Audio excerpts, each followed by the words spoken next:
Jalannya itu bukan di hotel. Jalannya rumahnya Pak Ngadenin itu adanya di sebelahnya hotel itu ada rumah. Itu jalan sebelumnya di situ.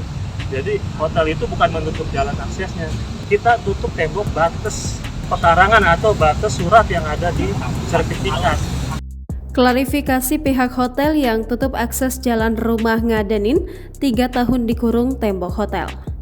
Pihak hotel yang disebut menutup akses jalan rumah sepasang lansia Ngadenin dan Nur di Jalan Raya Jatiwaringin RT 3 RW 4 Kecamatan Pondok Gede Kota Bekasi akhirnya buka suara. Sudah 3 tahun Ngadenin dan Nur kehilangan kenyamanan tinggal di rumah setelah akses jalan menuju rumahnya dikurung tembok hotel. Pada Rabu 12 Juli 2023, pemerintah setempat mengadakan pertemuan antara pemilik hotel dengan Ngadenin di kantor Kecamatan Pondok Gede, Kota Bekasi. Usai rapat, Devin selaku keluarga pemilik hotel menjelaskan kepada awak media mengenai kisruh rumah Ngadenin yang dikurung tembok hotel. Devin menegaskan jika pembangunan tempat penginapan keluarganya tersebut sejak awal tidak pernah menutup akses ke rumah Ngadenin. Devin menyebut akses jalan ke rumah Ngadenin itu bukan melalui hotel keluarganya, tetapi rumah yang bersebelahan dengan tembok hotel.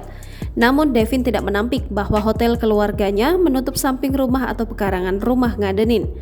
Jadi hotel itu bukan menutup jalan aksesnya, yang kami tutup tembok batas perkarangan atau batas surat yang ada di sertifikat.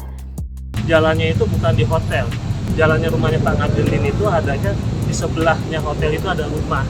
Itu jalan sebelumnya di situ. Jadi hotel itu bukan menutup jalan aksesnya. Kita tutup tembok batas pekarangan atau batas surat yang ada di sertifikat. Devin menuturkan jika rumah yang kini menutup akses depan rumah Ngadenin dulunya memang milik keluarganya. Namun kini telah dibeli oleh seseorang yang kemudian membangun rumah sehingga rumah Ngadenin tertutup tembok.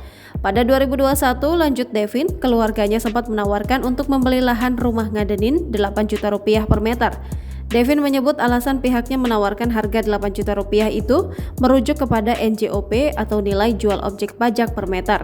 Namun pihak Ngadenin menolak tawaran itu dan meminta tukar rumah atau penawaran di harga 15 juta rupiah per meter. Selama hampir 3 tahun itu, kedua belah pihak belum menemukan penawaran harga jual beli lahan yang cocok hingga berujung penutupan akses jalan.